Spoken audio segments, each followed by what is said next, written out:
নাম করিতে করিতে নৃত্য করতে হবে। আমার মহাপ্রভু শিখালেন নাম করিতে করিতে নয়ন জলে ভাসতে হবে। মহাপ্রভু শিখালেন এটার মধ্যে শুধু ভক্তি মিশ্রণ করিলেই হয়, আর কিছুর প্রয়োজন নেই। আদি পুরাণে গোবিন্দ বললেন, যদি কোনো ব্যক্তি নাম করিতে করিতে ভক্তিভূত ভাবে দুপুটা নয়নের জল আমাকে দেয়, সেই ভক্তের কাছে আমি জনমের মতো বিক্রি হয়ে যাব। এবার গোবিন্দকে কিনতে হলে কঠিন কিছু দিতে হবে না, দুপুটা নয়নের জলের কাছে তিনি বিক্রি হয়ে যাবেন। সিদ্ধান্ত নিলেন, যেটা কোনোদিন বলাই হয়নি, এই কথা কেউ শুনেনি কোনোদিন। যে কথা এবার আমরা শুনছি, এবার আমরা যে পেয়েছি, এত সস্তা জিনিস যে দুপুটা নয়নের জল দিবেন আর গোবিন্দ নিয়ে বাড়ি যাবেন। বেচাকিনিটা হবে কোথায়? বলছে একটা হাটের মধ্যে বেচাকিনি হবে। আচ্ছা, সেই হাটটা হবে কোথায়? বলছে যেখানে হবে সাধুগুরু বৈষ্ণবের আগমন, যেখানে হবে কৃষ্ণ কথা আলাপ আলোচন, গীতা ভাগবত অধ্যয়ন, নামসন কীর্তন, সেখানে একটা হাট হবে, হাট বসবে। এই যে আজকে হাট বসেছে, এই হাট থেকে কিনে নিতে হবে। এই হাটের মধ্যে তিনি আসবেন, সদায় হবেন, আর ভক্ত হবে ত্রেতা, মানে আপনারা কিনে নিয়ে যাবেন। তাই কিনতে যখন এসেছেন কিছু তো দিতে হবে। এবার কি দিবে?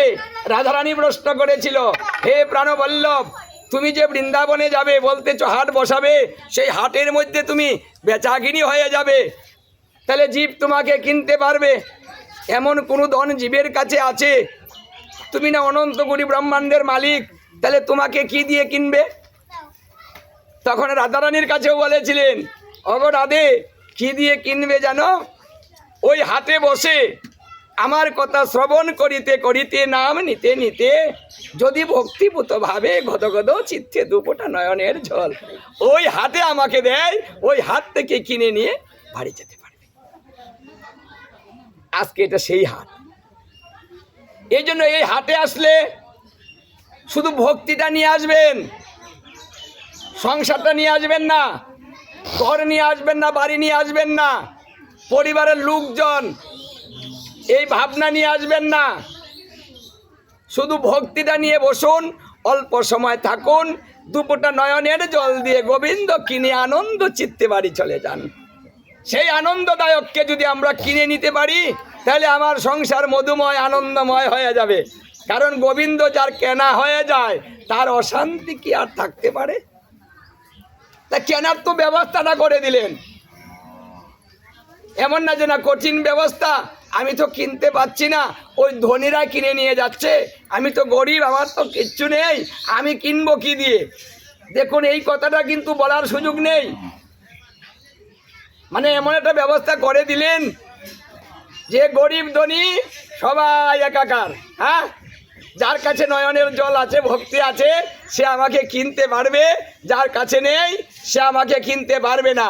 এটা অট্টালিকা, টাকা পয়সা, গাড়ি বাড়ির কোনো প্রয়োজন নেই, শুধু ভক্তির প্রয়োজন। তাই কলিকালের ধর্ম হচ্ছে ভক্তিতে ধর্ম, অন্য কিচ্ছুতে না।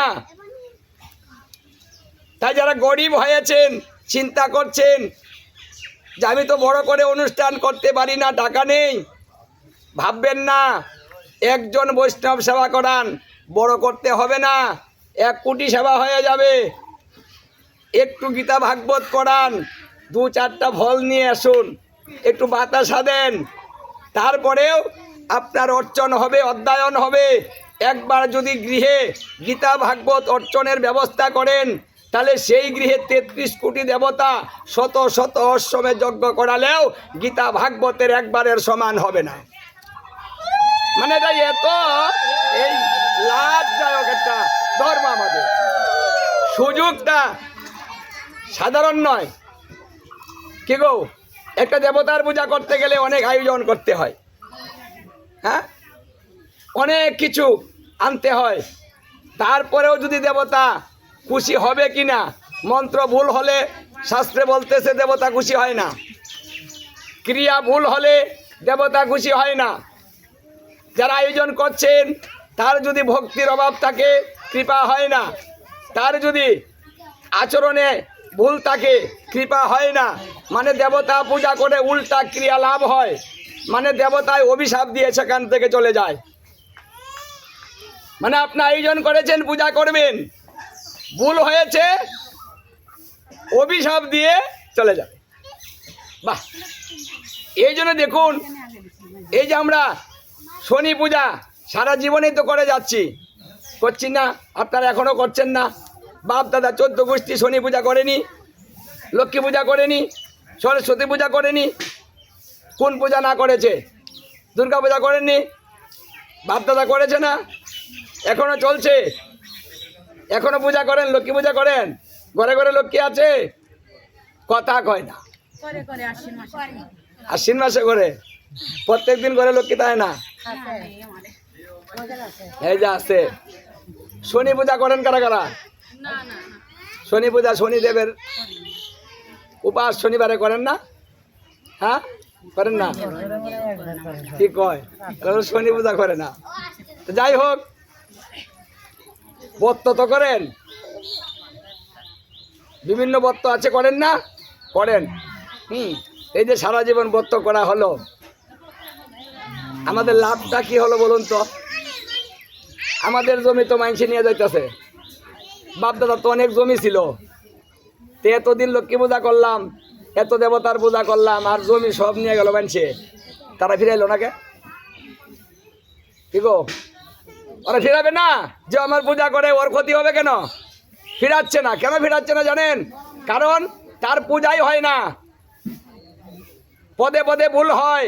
এই জন্য মহাপ্রভু বলছেন, কলিতে নাহি তপযজ্ঞ, যেজন ভজে কৃষ্ণ তার মহাভাগ্য। তপযজ্ঞ পূজা অর্চনা কলিকালের জন্য নয়, কারণ সঠিক ক্রিয়া হয় না, এখানে ভুল ভ্রান্তি হবে, আর সেই ভুলগুলা দেবতারা মেনে নেয় না, অভিশাপ দেয়, যার জন্য পূজা করলে লাভ হয় না।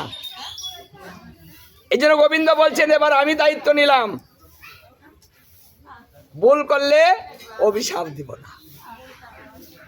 মানে গোবিন্দের পূজায় কিন্তু ভুল করলে অভিশাপ নাই।